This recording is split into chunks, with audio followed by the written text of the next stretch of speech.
क्या मैं तुमसे एक सवाल पूछ सकती हूँ? जरूर।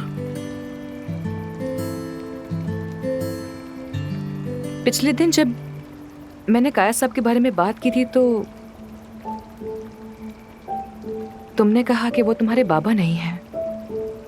तुम्हारा क्या मतलब था उस बात से?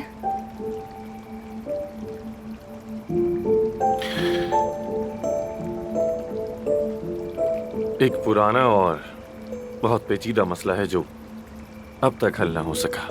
बस इतना ही कह सकता हूँ। शायद मैं हद से बढ़ गई। आई एम रियली सॉरी, बुरा मत बनाना।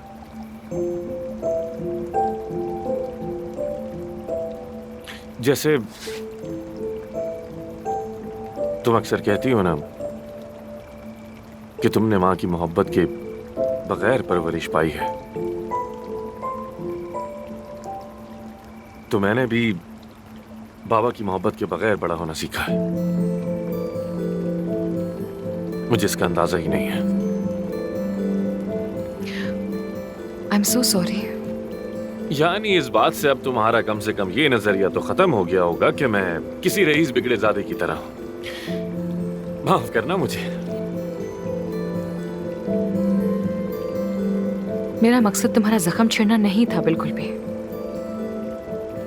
और बहुत शुक्रिया कि तुमने मुझसे अपनी ये बात शेयर की।